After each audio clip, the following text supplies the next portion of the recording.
తాకట్లో ఉన్న మీ బంగారాన్ని విడిపించి ఆ రోజు ఆన్లైన్ రేటుకి కొంటాం. Sharma gold company.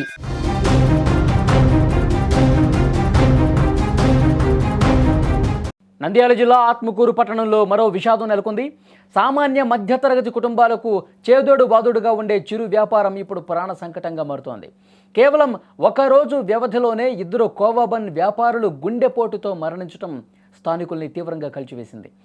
గురువారం సంత మార్కెట్ ప్రాంతానికి చెందిన భాష అనే వ్యాపారి మరణించగా ఆ విషాదం మరువక ముందే శుక్రవారం నీలితోట్ల వీధికి చెందిన యాసిన్ మియా గుండెపోటుతో కన్నుమూశారు. గత 2 ఏళ్లుగా కోవా బన్ వ్యాపారమే జీవనాధారంగా బతుకుతున్న యాసిన్ మియా మరణం వెనుక ఉన్నటువంటి కారణాలు ఇప్పుడు తీవ్ర చర్చనీయాంశంగా మారాయి. గత కొద్ది రోజులుగా మేడారం కోవా బన్ ఘటనకు సంబంధించిన వార్తలు సోషల్ మీడియాలో విపరీతంగా వైరల్ అవుతున్నాయి. ఈ వైరల్ పోస్టులు ప్రజల్లో ఒక రకమైన ఆందోళనను పెంచాయి. దీని ప్రభావం స్థానిక కోవా బన్ వ్యాపారాల మీద తీవ్రంగా పడింది. ఎప్పుడూ రద్దీగా ఉండే బన్ దుకాణాలు ఒక్కసారిగా వెలవెలబోయినటువంటి పరిస్థితి. అటు అప్పులు ఇటు నిలిచిపోయిన అమ్మకాలు వెరసి చిరు వ్యాపారులను తీవ్ర మనస్తాపానికి గురి చేసినట్టుగా తెలుస్తోంది. మానసిక ఒత్తిడిలోకి నెట్టేసినటువంటి పరిస్థితి. మేడారంలో జరిగిన ఒక సంఘటనను సాకుగా చూపి పట్టణంలో అన్ని దుకాణాలను అదే కోణంలో చూడటం వల్ల తమ ఉపాధి దెబ్బతిన్నదని వ్యాపారులు ఆవేదన చెందుతున్నారు. చేసిన పెట్టుబడి కూడా రాకపోవడంతో కుటుంబ పోషణ భారమై యాసిన్ మియా తీవ్ర మనస్తాపానికి గురయ్యాడని, అదే ఆయన మరణానికి దారి తీసిందని కుటుంబ సభ్యులు కూడా కన్నీరు మున్నీరుగా విలపిస్తున్నారు. సోషల్ మీడియాలో వచ్చే సమాచారం ఎంతవరకు నిజం, అది సామాన్యుల జీవితాలను ఎలా ప్రభావితం చేస్తోంది అనే అంశాలపై ఇప్పుడు ఆత్మకూరులో చర్చ జరుగుతోంది.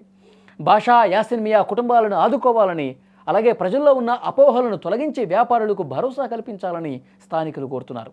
మేడారం జాతరలో వలి అనే ఒక చిరు వ్యాపారిని ఏ విధంగా ఇబ్బంది పెట్టారో మనం చూసాం. అక్కడ యూట్యూబర్లు కొంతమంది వెళ్ళిపోయి అసలు ఈ కోవాలో ఏముంది, ఈ బన్ను అసలు ఎక్కడి నుంచి తీసుకొచ్చావు, దీని మీద అసలు ఎక్స్పైరీ డేట్ ఏది, అసలు ఎక్కడ తయారు చేసావు, నువ్వు ఎక్కడి నుంచి వచ్చావు, ఇవన్నీ కూడా ఇష్టారీతిన ప్రశ్నలు అడగటం వల్ల అతను భయపడిపోయినటువంటి పరిస్థితి. అసలు కోవాలో ఏదో కలిపి అమ్ముతున్నారు, ముస్లిం వ్యాపారులు హిందువుల్ని ఇబ్బంది పెట్టడానికి, హిందువుల ఆరోగ్యంతో ఆడుకోవడానికే ఈ విధంగా ఇక్కడికి తీసుకొచ్చి నాసిరకమైనటువంటి ఫుడ్ని తీసుకొచ్చి ఆరోగ్యాల్ని నాశనం చేసే ఫుడ్ని తీసుకొచ్చి అమ్ముతున్నారంటూ నానా రకాలుగా ప్రశ్నలు అడిగారు. ఫుడ్ జిహాద్ అంటూ పెద్ద ఎత్తున అక్కడ భయపెట్టే పరిస్థితి. ఇది 2 తెలుగు రాష్ట్రాల్లో కూడా తీవ్ర సంచలనం అయిపోయినటువంటి పరిస్థితి.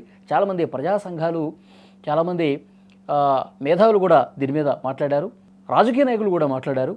మంత్రులు నారా లోకేష్, ఎమ్మెల్సీ నాగబాబు వీళ్ళందరూ కూడా రియాక్ట్ అయ్యి వలిని పిలిపించుకొని కోవా బన్ను తిన్నటువంటి పరిస్థితి. సో డెఫినెట్గా అయినప్పటికీ కూడా చాలామంది ప్రజలు సోషల్ మీడియాలో వచ్చినటువంటి వార్తలు, కథనాలు చూసి నిజంగా ఇందులో ఏమన్నా ఉందా అని చెప్పి భయపడిపోయే పరిస్థితి కల్పించారు. ఆ విధంగా దాన్ని ఆ కోవా బన్ వ్యాపారులు ఇబ్బంది పెట్టినటువంటి వీడియో పెద్ద స్థాయిలో 2 తెలుగు రాష్ట్రాల్లో కూడా హల్చల్ చేసినటువంటి పరిస్థితి ఉంది. సో చాలామంది కోవా బన్ను కొనాలంటేనే భయపడే విధంగా ఆ రోజు వీడియోలు చక్కర్లు కొట్టినటువంటి పరిస్థితి ఉంది.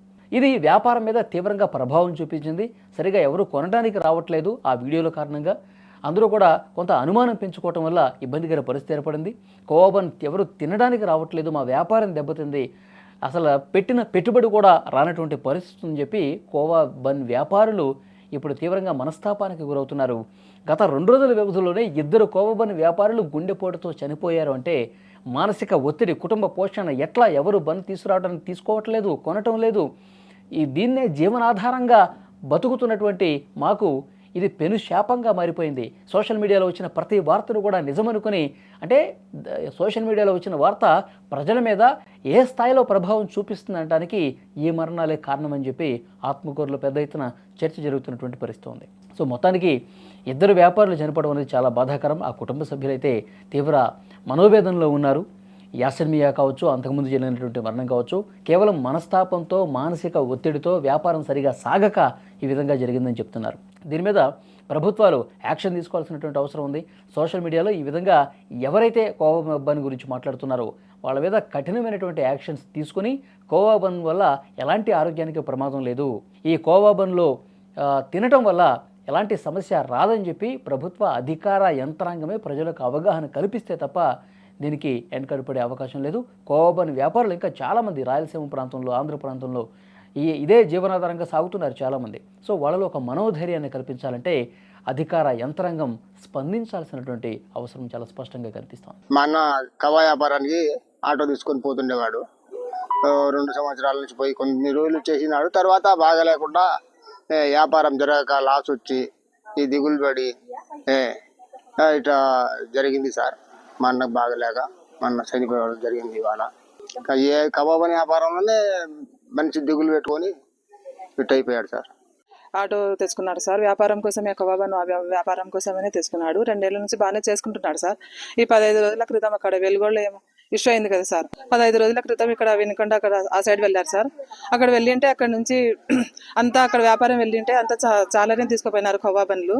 అక్కడ అందరూ మీది ఏమి బాగా సోషల్ మీడియాలో అంతా మీది వైరల్ అవుతుంది కదా కబాబంది, మళ్ళీ మీరు వ్యాపారం చేస్తున్నారా, ఇక్కడ క్వాలిటీ బాగుందా మీది, ఇది చూపించండి అని ఎగతాళి చేయడము.